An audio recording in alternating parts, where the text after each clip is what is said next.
Egypt, land of the pyramids and pharaohs.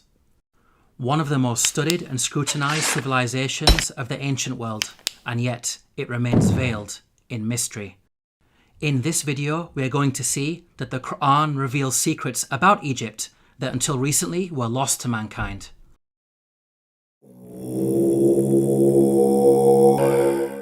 Pharaoh was a tyrant in Egypt, enslaving and persecuting the children of Israel. The Qur'an states the following about the death of Pharaoh and his supporters. فما بكت عليهم السماء والأرض وما كانوا منظرين. Note the words, heaven and earth wept not for them. A recently unearthed pyramid text has granted us new insights into the meaning of this verse.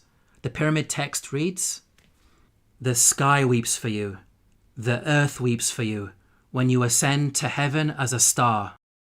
Here, the pyramid text praises Pharaoh, claiming that upon his death he will ascend through the sky and claim supremacy of the heavens by becoming a star. We can see that the Qur'an quotes the pyramid text directly in its rebuttal of Egyptian adulations of Pharaoh. What's amazing is that knowledge of the ancient Egyptian language of hieroglyphics was lost to mankind at the time the Qur'an was revealed. It wasn't until the discovery of an artifact known as the Rosetta Stone in the 18th century, over 1,000 years after the revelation of the Qur'an, that mankind has been able to fully decode the hieroglyphics.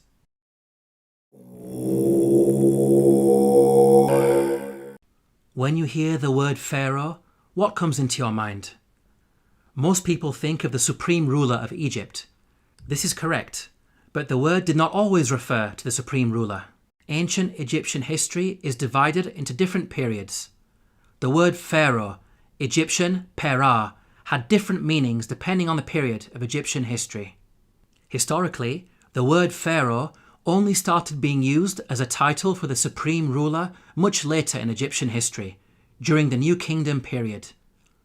Before this, the word meant great house and was used to refer to the royal palace. The Encyclopedia Britannica states, Pharaoh, originally the royal palace in ancient Egypt. The word came to be used for the Egyptian king under the New Kingdom. Let's now analyze the Qur'an's accounts about Egypt in light of these historical facts. Like the Bible, the Qur'an discusses the prophets Joseph and Moses, who both spent time in Egypt. Joseph is dated by scholars to either the Middle Kingdom or Second Intermediate period, well before Pharaoh meant ruler. In the story of Joseph, the Qur'an repeatedly uses the word king to refer to the ruler of Egypt. He is never once called Pharaoh. Moses is dated by scholars to the New Kingdom period. In the story of Moses, the Qur'an repeatedly calls the ruler Pharaoh. He is never called king. We can see that the Qur'an is accurate in its use of language when it comes to describing the leader of Egypt at different periods in its history. How could the author of the Qur'an have known this? The only source of information about ancient Egypt that would have been readily available are the Bible-based stories. To claim that the Qur'an copied from the Bible is problematic because the Bible uses the word Pharaoh to refer to the Egyptian ruler in the story of Joseph, which is historically inaccurate. The Qur'an cannot have copied from the Bible because the Qur'an corrects the Bible.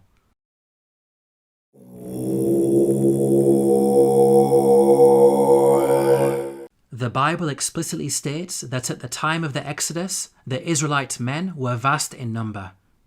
The Israelites journeyed from Ramesses to Sukkoth. There were about 600,000 men on foot, besides women and children. If we factor in the women and children, then the total number of Israelites would realistically be in the millions. This claim of a vast nation is problematic in light of other information that the Bible provides. Firstly, Pharaoh is said to have appointed 2 midwives to deliver and murder Israelite babies. The king of Egypt said to the Hebrew midwives, whose names were Shiphrah and Puah, "When you are helping the Hebrew women during childbirth on the delivery stool, if you see that the baby is a boy, kill him." 2 midwives would only be sufficient for such a task if the Israelites were small in number and giving birth to a manageable number of babies. 2 midwives would not be sufficient for a vast nation of millions.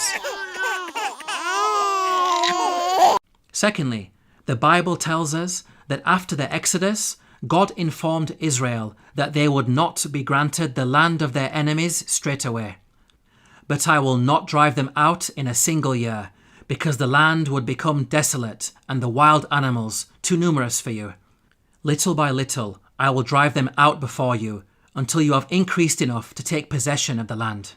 Note the reason for the Israelites being denied immediate possession of the land. It is said that wild animals will overpower them. Such a statement only makes sense if the Israelites were small in number and not a vast nation of millions, as the Bible claims. By contrast, the Qur'an states that the Israelites were only a small band at the time of Moses. فأرسل فرعون في المدائن حاشرين إن هؤلاء لشرذمة قليلون. We can see that the Qur'an fixes the contradictions that are present in the biblical narrative.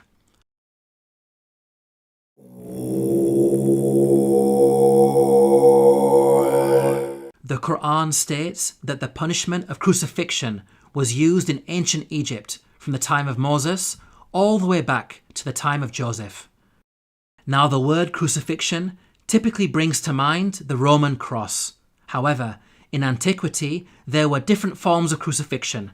Professor of Archaeology David Chapman wrote, "In studying the ancient world, the scholar is wise not to differentiate too rigidly the categories of crucifixion, impalement, and suspension. Hence, any study of crucifixion conceptions in antiquity must grapple with the broader context of the wide variety of penal suspension of human beings. The Arabic words translated as crucified in the Quranic verses all contain the root word solaba. Arabic dictionaries state that this root carries a number of meanings, including to harden or stiffen and to extract oily matter from bones. This word does not only mean death by being hung on a Roman cross. Rather, it indicates any method of execution which makes the body hardened or stiffened and results in the leaking of bodily fluids. So, impalement, suspension, and the Roman cross are all included without making any distinction. Archaeological evidence shows that the ancient Egyptians used to crucify people by impalement on a stake. The following entry is taken from an Egyptian-German dictionary of hieroglyphics. Note the hieroglyph which depicts an impaled man. This is a punishment that was used throughout the different periods of ancient Egypt. The Abbot Papyrus is dated to the New Kingdom period. It mentions an oath that includes impalement. He took an oath on pain of being beaten and of being impaled. The earliest evidence for crucifixion by impalement is Papyrus Bulaq 18, which is dated to the early Second Intermediate period. It states, "A bloodbath had occurred with wood. The comrade was put on the stake." We can see that crucifixion by impalement on a stake was carried out during the New Kingdom period, and at least as far back as the Second Intermediate period. These time periods cover both Moses and Joseph, which shows that the Qur'an is historically accurate. As well as mentioning crucifixion, the Qur'an also narrates the following threat of mutilation made by the Pharaoh of Moses. لأقطعن أيديكم وأرجلكم من خلاف ولأصلبنكم أجمعين. Historically, we know that capital punishment in ancient Egypt became more severe with the advent of the New Kingdom period, which is the time of Moses. In fact, the specific punishment of mutilation is primarily associated with the New Kingdom period. For example, the Turin Judicial Papyrus records, persons to whom was done punishment by severing their nose and ears on account of them ignoring the good instruction said to them. These details about crucifixion and mutilation are missing in the Bible. There is a Jewish commentary, the Midrash Shemot Rabbah, which mentions Pharaoh threatening Moses with burning and crucifixion. But this is a much later work that was composed centuries after the Qur'an was revealed.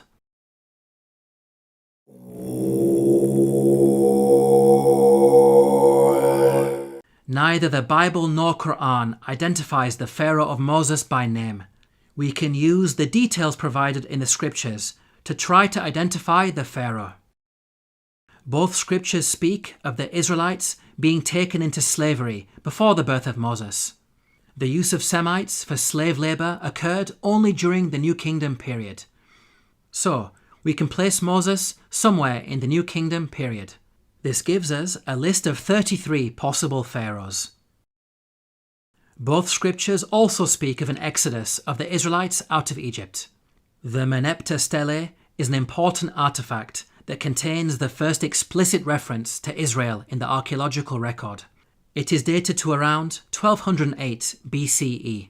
It discusses the land of Canaan and mentions the Israelites in relation to Canaan, indicating that the Exodus had already taken place by this date. The artifact is contemporaneous to the pharaoh Merneptah. This means that the Exodus had to take place before Merneptah, since Merneptah was alive and in power after the Exodus and not drowned in the sea. This establishes an upper boundary in the timeline of the pharaohs. From the point of view of both the Bible and Qur'an, we are now left with 18 pharaohs as candidates who may have ruled during the time of Moses. Let's now delve deeper into the biblical narrative. The Bible claims that there were 2 different pharaohs who were in power. The first died while Moses was in hiding in Midian. When Pharaoh heard of this, he tried to kill Moses, but Moses fled from Pharaoh and went to live in Midian. During that long period, the king of Egypt died. The new Pharaoh continued his predecessor's persecution of the Israelites, and it was his second Pharaoh who was later drowned when Moses crossed the sea. The Bible gives us a timeline for these events. The burning bush encounter with God took place when Moses was 80 years old. So from his birth to the Exodus, there was a span of at least 80 years, during which 2 pharaohs ruled Egypt. Now, there is a big problem if we compare this biblical narrative to the timeline of the pharaohs. We've seen that the Bible claims exactly 2 pharaohs ruled during the 80-year period from the birth of Moses to the Exodus. If we consider the number of years that each of the pharaohs ruled, we can see that there is no 80-year period during which only 2 pharaohs ruled. Any given 80-year period will give you at least 3 pharaohs in power. We can see that the biblical narrative contradicts the historical evidence. Let's now compare the Quranic narrative. Unlike the Bible, the Qur'an depicts a single pharaoh reigning from the birth of Moses all the way up to the Exodus. The Qur'an informs us that Moses fled to Midian when he reached the age of maturity. The Qur'an defines the age of maturity as 40 years old. The Qur'an also informs us that during his time in Midian, Moses spent 8 to 10 years in the service of his father-in-law before returning to Egypt to face Pharaoh. This means that Moses was at least 48 years of age when the Exodus happened. The only Pharaoh during the New Kingdom period who had such a lengthy reign as an absolute ruler was Ramesses II, who ruled for 66 years. The Quranic account is perfectly in line with the historical evidence and fixes the chronological issues that are present in the biblical narrative.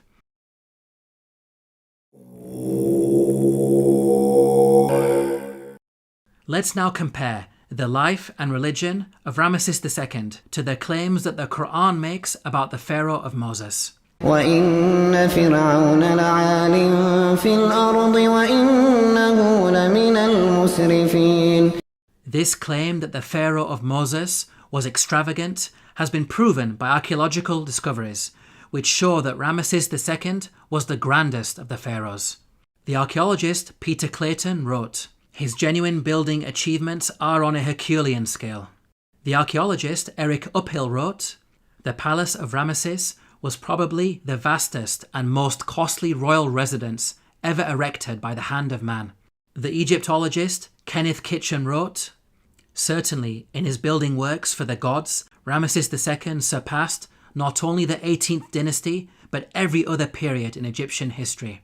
With regards to the religion of the Pharaoh of Moses, the Qur'an makes the following claim. فحشر فنادى فقال أنا ربكم الأعلى. The Qur'an states that the Pharaoh of Moses was arrogant, exalting himself to the position of God. Modern archaeological discoveries have proven this to be true. Ramesses II built the great temple at Abu Simbel to honour himself. Its entrance is flanked by 4 colossal statues of Ramesses II, which dwarf the statue of Ra Horakti, god of the horizon, located above it. This temple also contains an image of Ramesses II making a sacrifice to his divine self.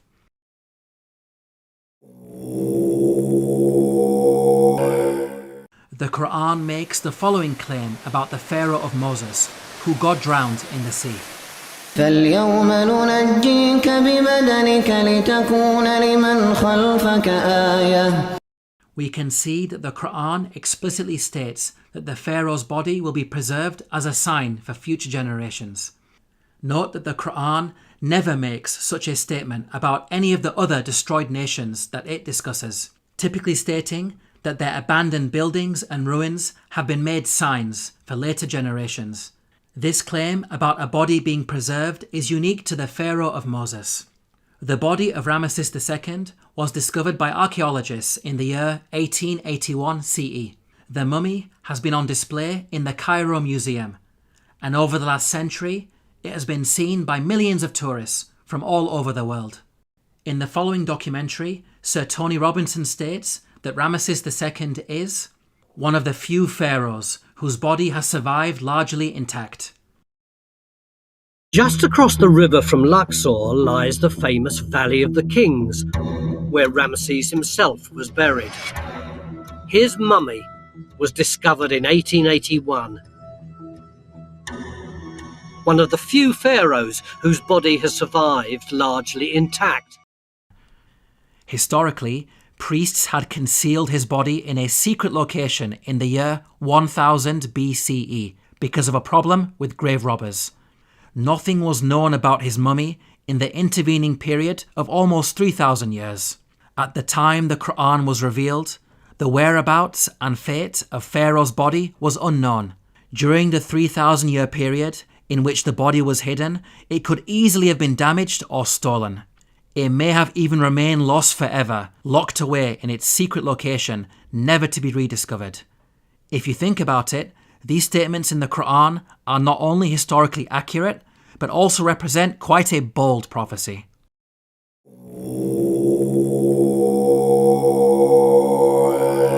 The Bible informs us about a series of plagues that God brought upon Egypt.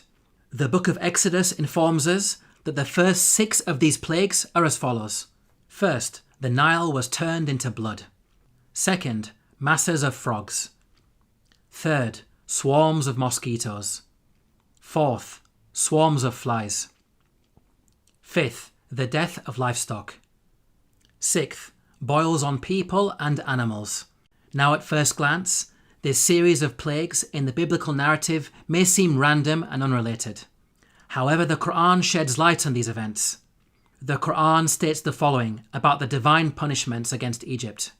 فأرسلنا عليهم الطوفان والجراد والقمل والضفادع والدم آيات مفصلات فاستكبروا. Notice the first punishment mentioned by the Qur'an, a flood.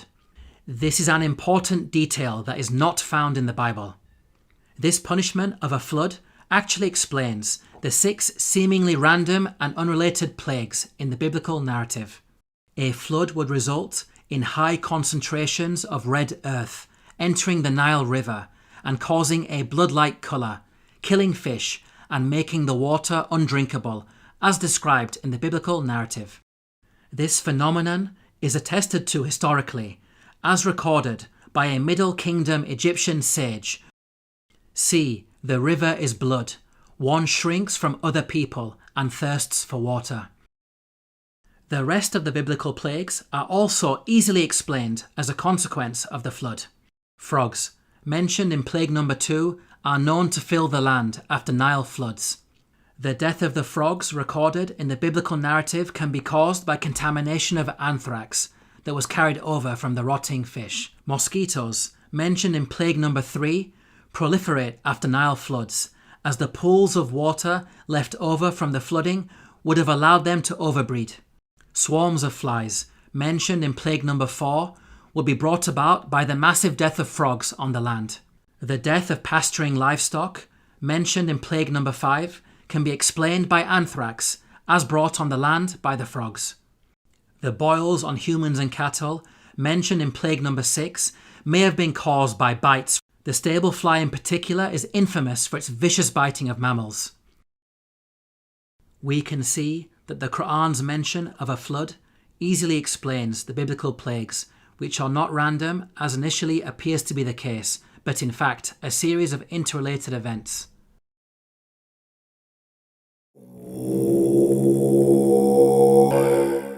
The Qur'an mentions the following incident about Joseph while he was in Egypt. وشروه بثمن بخس دراهم معدودة وكانوا فيه من الزاهدين. Here the Qur'an states that Joseph was sold for a paltry price.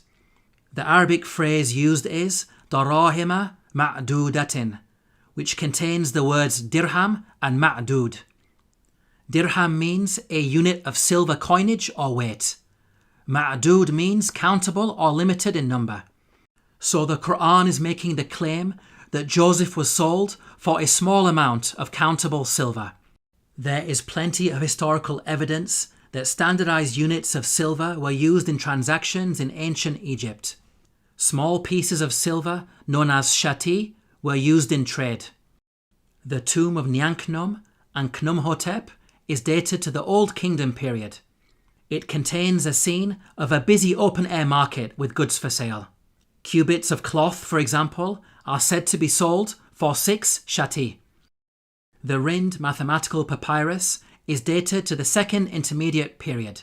It discusses the relative values of gold, silver and lead in terms of shati.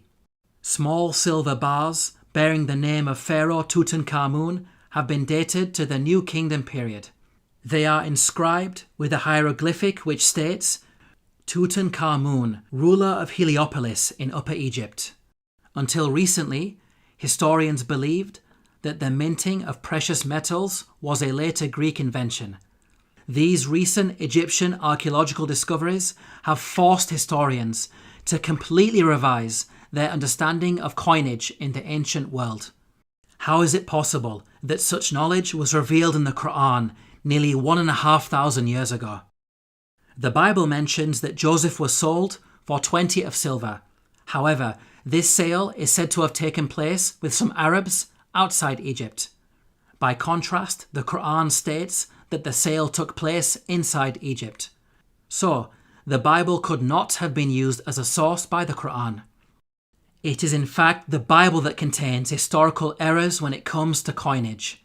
For example, the Bible makes the claim that a gold coin known as the darik was used at the time of King David. They gave toward the work on the temple of God 5,000 talents and 10,000 dariks of gold. As historians point out, the darik is named after the Persian leader Darius the Great, who lived hundreds of years after King David. The Jewish Encyclopedia acknowledges this error. A notable instance of anachronism occurs in 1 Chronicles 29:7. Gold dariks, coins which were not struck before the time of King Darius I, i.e. more than 400 years after David.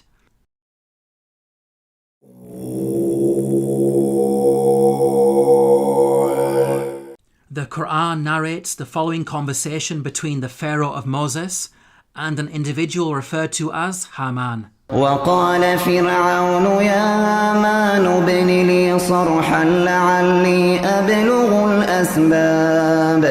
أسباب السماوات فأطلع إلى إله موسى وإني لأظنه كاذبا. Here Pharaoh commanded Haman to build a tower that would allow him to reach the heavens. It's important to understand that Pharaoh's intention was not to literally scale a tower to reach the sky. Rather, it's a reference to the Egyptian belief that after death, the Pharaoh would ascend from earth to heaven, taking his place among the gods. As we covered earlier, the author of the Qur'an had an awareness of ancient pyramid texts that detailed such beliefs. Egyptian monuments housed the bodies of dead pharaohs. These monuments acted as a bridge between this world and the next. They were filled with religious writings that served as instructions to help the dead pharaoh ascend to the heavens. Hence, the person in charge of constructing such a monument for Pharaoh would not only need to be skilled in architecture, but also highly knowledgeable in religion, a builder-priest of sorts. Let's now turn to history to see if we can identify an individual known as Haman, who was both a builder and a priest. Earlier we concluded that Ramesses II was the pharaoh at the time of Moses, so we will focus on this time period. A block statue in the Egyptian Museum of Munich contains a biographical account of the life of a high priest named Baken Khonsu. In his own words he states, "I am one truly reliable, useful to his Lord, who performs beneficent deeds within his temple. I being principal chief of works in the estate of Amun, I erected obelisks of granite stone whose tops reach to the sky." Here, Baken Khonsu tells us that he served the pharaoh in two ways, first by performing rituals in the temple, and second as chief architect. In fact, Baken Khonsu was an architect extraordinaire, being one of the greatest in all of ancient Egypt. He is responsible for constructing the Temple of Amun at Karnak, a monument that remains one of the largest religious structures ever created by man. With regards to the priesthood, Baken Khonsu informs us that he had a very long and illustrious career. "I was a third prophet of Amun for 15 years. I was a second prophet of Amun for 12 years. He appointed me high priest of Amun for 27 years. Here Baken Khonsu is stating that he served the god Amun throughout his priestly career. Amun is the name of an Egyptian deity who rose to prominence during the New Kingdom period. By the time Baken Khonsu died, he had been a priest for many decades, having served Ramesses II as high priest throughout his reign. Both Ramesses II and Baken Khonsu were contemporaries who died around the same time. What about the Qur'an's mention of Haman? How does it relate to Baken Khonsu? Baken Khonsu referred to himself by the title High Priest of Amun. The actual phrase in the hieroglyphics is Ham, Nata, Tapi, Amana. The word Ham literally means servant, and Amana is how you articulate the name of the god Amun in Egyptian. Baken Khonsu was Ham Amana, meaning servant of Amun. The Qur'an's mention of Haman may be simply an Arabized version of the Egyptian Ham Amana. Let's now summarize the main points about Baken Khonsu. He was a senior-ranking figure under Pharaoh Ramesses II, acting as both high priest and chief architect. He served in the temple of the god Amun and thus had the title Ham Amana. It is clear that all of the historical evidence fits perfectly with the Quranic narrative. Now it's important to point out that the Bible also mentions a Haman, but the resemblance is only in name. The biblical Haman served under a Persian king and bears no relation to the Quranic Haman of Egypt. Yet again, these are details that are completely missing in the biblical narrative. In this video, we have seen that the Qur'an has a remarkable insight into many facets of ancient Egypt, revealing long-lost knowledge while also correcting the Bible. Claims that the author of the Qur'an copied from the Bible are clearly rubbished in light of such facts. The Qur'an boldly declares its origins. تنزيل الكتاب لا ريب فيه من رب العالمين. To learn more about the miracles of the Qur'an, Please download your free copy of the book, The Eternal Challenge, at the link below.